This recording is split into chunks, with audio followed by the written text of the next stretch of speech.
नमस्कार, मैं हूं प्रियंका संभव और आपके लिए लेकर आई हूं औरतों की फाइनेंशियल आजादी की कुछ अनोखी कहानियां। और आप देख रहे हैं HDFC म्यूचुअल फंड की ये है खास मुहिम बननी से आजादी in association with TV9 network. नया और विकसित भारत तभी बनेगा जब देश की आधी आबादी यानी महिलाएं सशक्त होंगी और हो भी रही हमारे आसपास। बननी से आजादी में हम ऐसी ही महिलाओं से बात करें जिन्होंने अपना रास्ता चुना है और अपने फैसले खुद ले रही हैं, फेलियर्स का सामना किया है लेकिन तब भी आगे बढ़ रही हैं। ऐसी महिलाओं के लिए कहा गया है कि पंख किसी और से नहीं मिलते, नारी अपने पंख खुद बनाती हैं। और ये लाइनें बिल्कुल सटीक बैठती हैं मेरी आज की मेहमान के लिए, गीतांजलि शिवदसानी।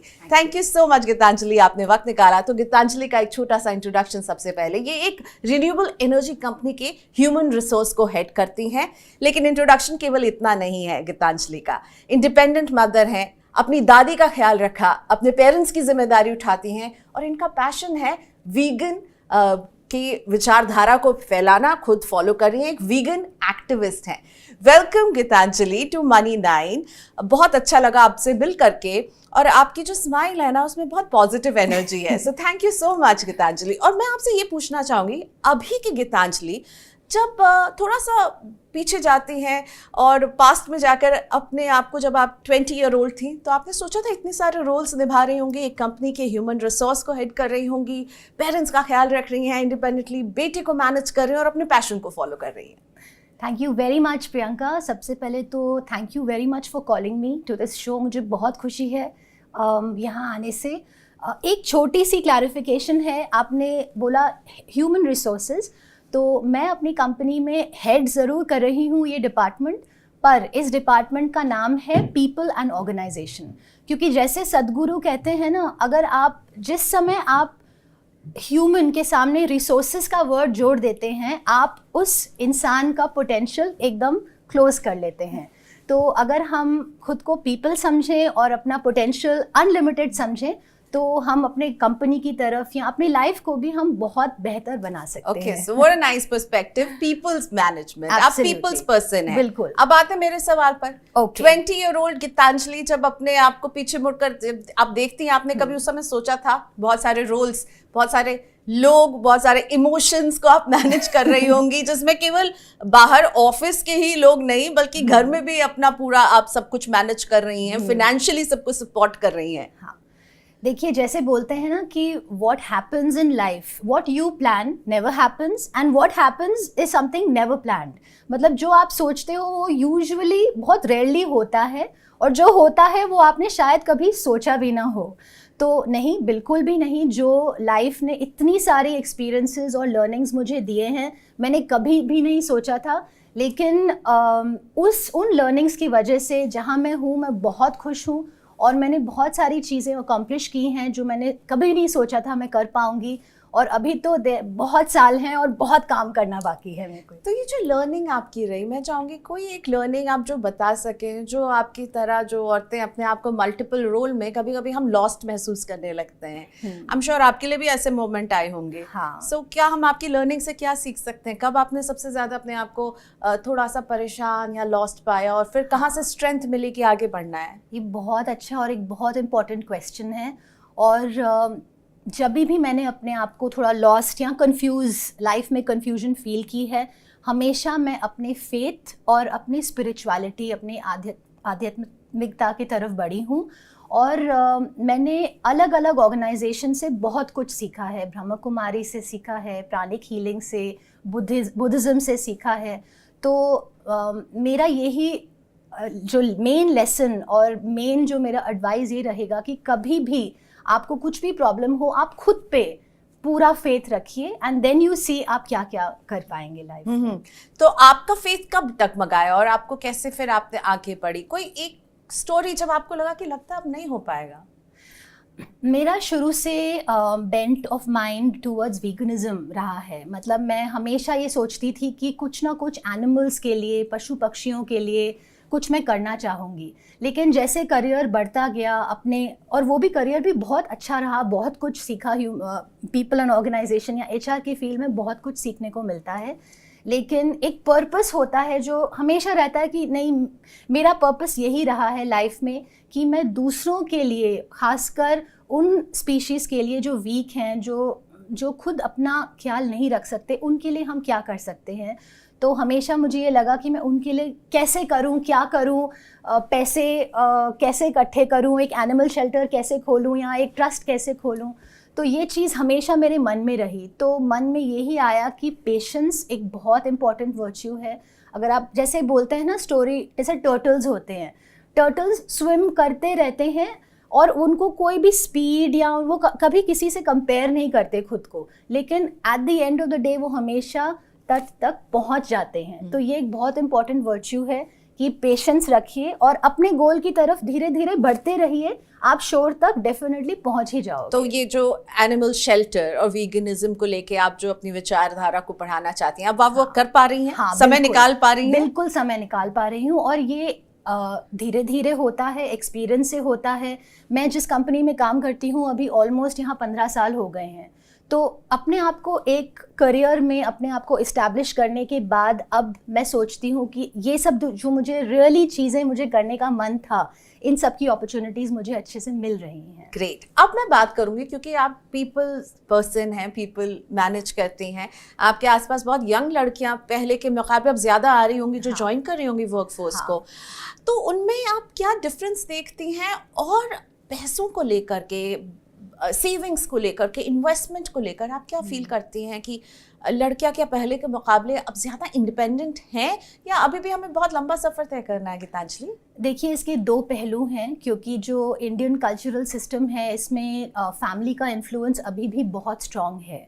तो विमेन डेफिनेटली, बहुत विमेन ने बहुत प्रोग्रेस किया है, अवेयरनेस आई है, फाइनेंशियल एडवाइस बहुत ईजिली अवेलेबल होती है और अच्छी फाइनेंशियल एडवाइस। तो मैं देखती हूँ कि विमेन चाहते हैं सीखना, दे वांट टू कंट्रीब्यूट, कि अपनी फैमिली के फाइनेंशियल डिसीजंस में उनको कंट्रीब्यूट करना है। लेकिन अभी भी बहुत इस चीज़ पे ये डिपेंडेंट रहता है कि क्या आपके जो मेल मेंबर्स हैं फैमिली के, चाहे आपके father in law, mother in law हो या आपका हस्बैंड हो, क्या वो आपको इन चीज़ों में इन्वॉल्व होने देते हैं या नहीं, क्या उनकी क्या थिंकिंग है। अभी भी काफ़ी विमेन इससे प्रभावित हैं। ओके, सो लेकिन बदल रहा है रुख। आपने कहा आप 15 साल से इस ऑर्गेनाइजेशन में और उसके पहले और भी ऑर्गेनाइजेशंस में रहेंगे, तो आपका करियर अभी कितने साल का हो रहा होगा? Almost 25 years. So in 25 years शुरुआत से लेकर अभी तक जो औरतें वर्कफोर्स में अब ज्यादा आ रही हैं as compare to before? Definitely, ना सिर्फ वर्कफोर्स में आ रही हैं, क्योंकि पहले हम ये देखते थे कि वर्कफोर्स में आ तो जाती थी, लेकिन जब उनकी शादी हो जाती थी या बच्चे हो जाते थे तो वो सोचते थे कि बस अब मेरा करियर यहीं तक सीमित है, अब मैं permanently I will take a complete leave from my career. लेकिन अब हम ये देख रहे हैं कि विमेन ब्रेक तो लेती हैं, चाहे 1 साल का हो, 2 साल का हो, लेकिन वो सेम विमेन वापस भी आना चाहती हैं, अपने करियर को ब्रेक नहीं देना चाहती, क्योंकि अभी इतनी अवेयरनेस है, पता है कि 15-16 साल के बाद जब बच्चे बड़े हो जाएंगे तो उसके बाद फिर आपका क्या वजूद रहेगा, आप क्या करोगे अपने लाइफ के साथ। तो अपनी प्रोडक्टिविटी, अपना कॉम्पिटेंस, अपनी कैपेबिलिटी मेंटेन करना बहुत ज़रूरी है और अपने स्किल्स को शार्पन करते रहिए। ऐसे नहीं कि आपको कभी फीलिंग हो कि अब मुझे कुछ समझ नहीं आ रहा, कॉर्पोरेट लाइफ या बिजनेस या जो भी आप कर रहे हैं उसमें क्या चल रहा है।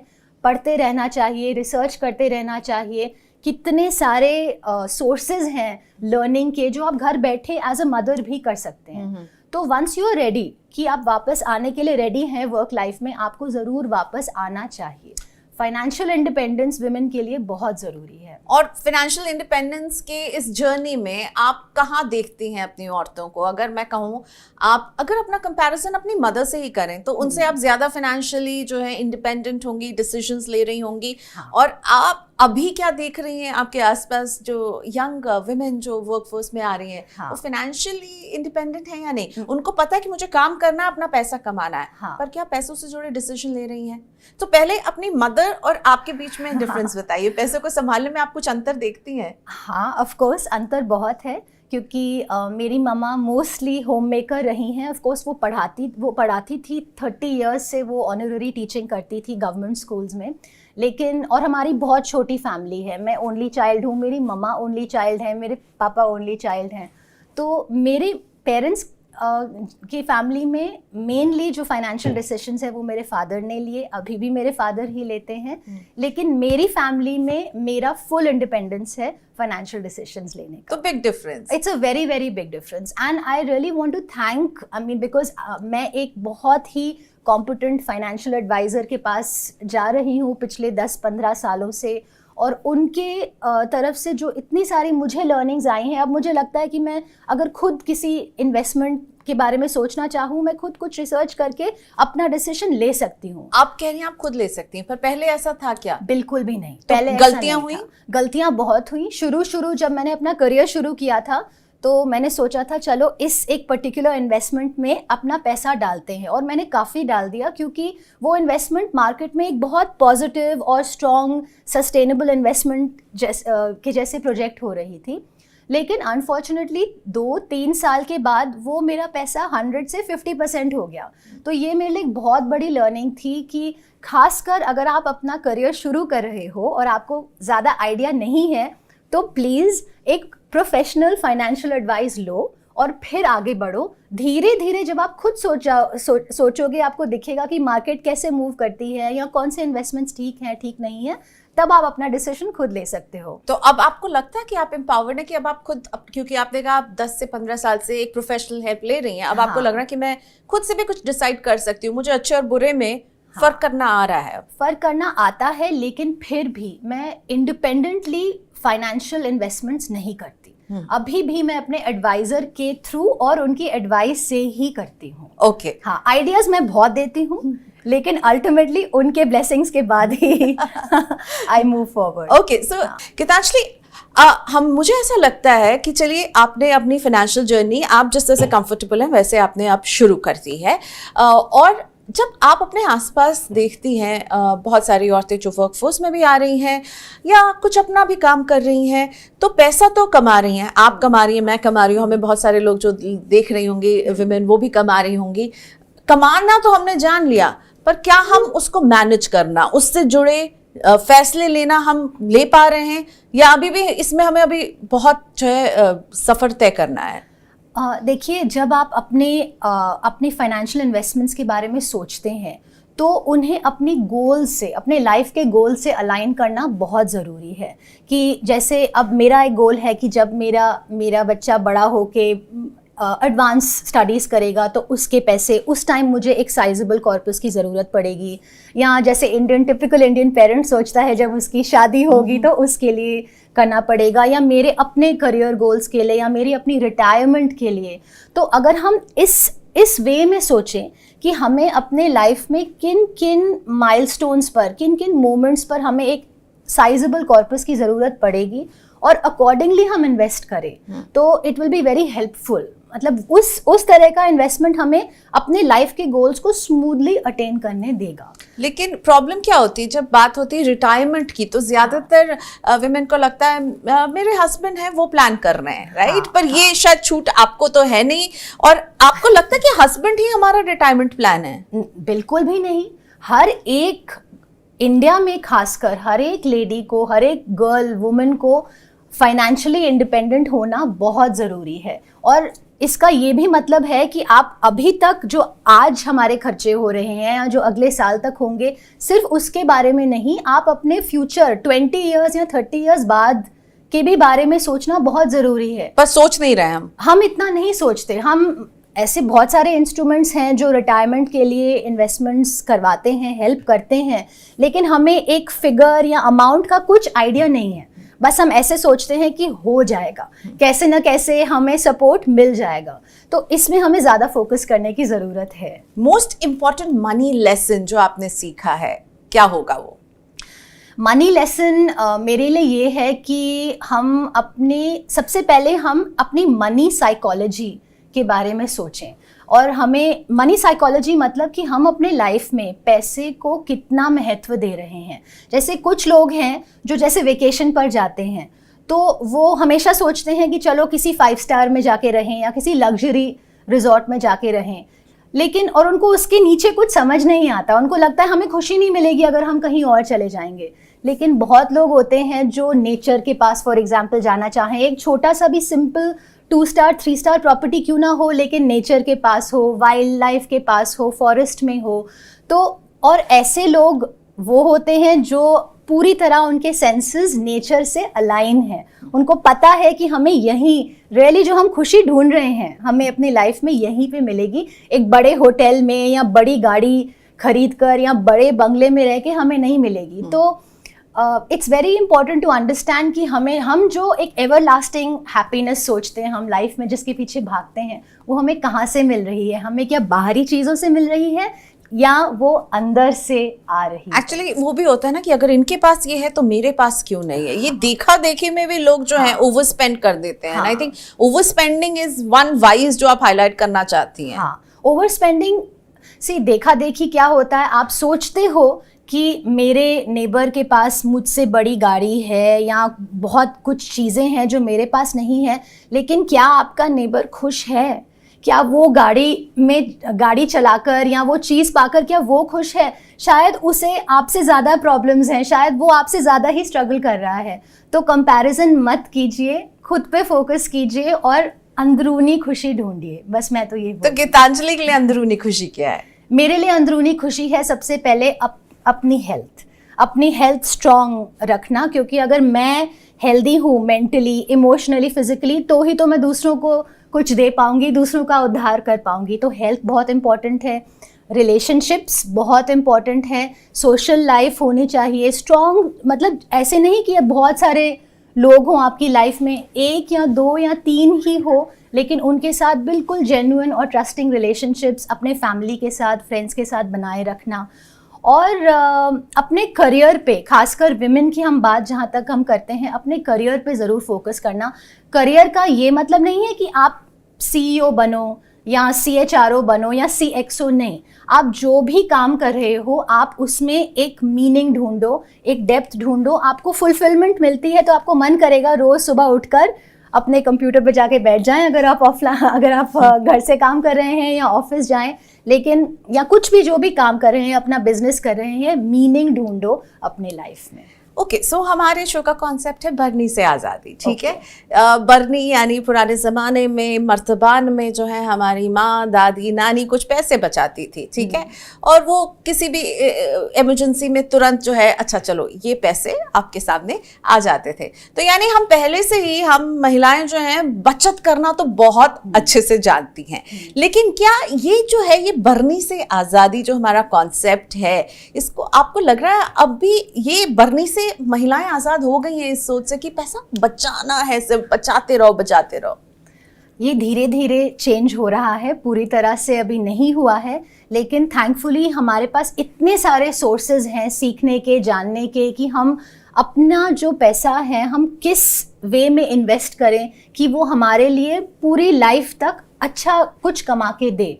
तो धीरे धीरे ये चेंज आ रहा है। लेकिन बचत हम ज्यादा करने में, बचत हम डेफिनेटली करते हैं, क्योंकि लेकिन बचत को चैनलाइज नहीं करते हैं, अपने फ्यूचर गोल से, जैसे आपने कहा, अलाइन नहीं करते हैं। हाँ, ये सबसे इम्पोर्टेंट यही है कि आप सबसे पहले अपने पैसों के बारे में और उस पैसे की ग्रोथ के बारे में सोचने से पहले आप खुद की ग्रोथ के बारे में तो सोचो। आप चाहते क्या है लाइफ से? हो सकता है कि आपकी लाइफ इतनी सिंपल हो कि आपको इतने सारे जो पैसे हैं आपको ज़रूरत ही ना पड़े। आप मिनिमलिस्टिक हो, सिंपल हो, आपको दूसरों के लिए चीज़ें करने का मन हो सकता है आपको जूझना ही ना पड़े, या आप कुछ ऐसा काम कर रहे हो कि लोग बोले नहीं हम आपकी मदद कर देते हैं, तो आपको इतना स्ट्राइव करने की ज़रूरत नहीं है। मैंने अपनी बातचीत की शुरुआत की थी कि आज से जब आप 20-year-old गीतांजलि अपने आप को क्या सोच रही थी, आपने कहा नहीं, लेकिन सबका सामना किया, आप अभी एक ऐसी पोजीशन में हैं, आई एम श्योर बहुत सारी यंग वुमेन आपको लुक अप करती हैं। अब मैं पूछूंगी, आज से 20 साल के बाद वाली गीतांजलि को आप कहाँ देख रही हैं? मैं अपना पूरा जीवन वीगन एक्टिविज्म को डेडिकेट करना चाहती हूँ, और वीगनिज्म का सिंपल ये ही मीनिंग है कि हम अपनी नीड या ग्रीड के लिए किसी और इंसान, किसी और प्राणी, चाहे वो इंसान हो या पशु हो या पक्षी हो, उसको हम दर्द नहीं पहुंचाएंगे, हर्ट नहीं करेंगे, हार्म नहीं करेंगे। तो मैं अपना बाकी का जीवन, जो अभी ऑफ कोर्स मेरा करियर तो चलता ही रहेगा, बट इसी चीज़ को डेडिकेट करना चाहूँगी कि प्रकृति की तरफ, माँ प्रकृति की तरफ, पशु पक्षियों की तरफ, और अगर हम ये करेंगे खुद की हेल्थ की तरफ, ऑटोमेटिकली हम ज़्यादा फोकस कर पाएंगे। और फाइनेंशियली कहाँ देखते हैं? फाइनेंशियली होता ही रहेगा, क्योंकि देखो अगर आप वो काम कर रहे हो जिसमें आपको पर्सनल इंटरेस्ट है, आपका पैशन है और आप पर्पस देखते हो, तो पैसा ऑटोमेटिकली आ ही जाएगा, आपको ज़्यादा सोचने की ज़रूरत नहीं पड़ेगी। पैसा is the byproduct. It's the byproduct. Yes yes, खुशी जो है वो अहम है और Yes. पैसा बाय प्रोडक्ट है। Thank you so much Geetanjali Shivdasani हमसे बात करने के लिए, बहुत अच्छा लगा। Wishing you all the best कि आप जो करना चाहती हैं, आपका जो पर्पस है, आप उसे पूरा करें और आपसे इंस्पायर होंगी और भी महिलाएं, और इसी तरह आगे बढ़िए। देखिए जब हमने गीतांजलि से बातचीत की शुरुआत की तो उन्होंने बताया कि शुरुआत में हिचक थी, समझ में पता भी नहीं था कि किस तरह की चुनौतियां आएंगी। चुनौतियां आती गई, सामना करती गई और अब बात कर रही हैं कि उनको जो अपना पैशन है उसे पूरा करना है। थैंक यू सो मच इस बातचीत को देखने के लिए। आई होप गीतांजलि की स्टोरी आपको इंस्पायरिंग लगे और आपको इंस्पायर करे मुश्किलों का सामना करते हुए आगे बढ़ते रहिए। नमस्कार।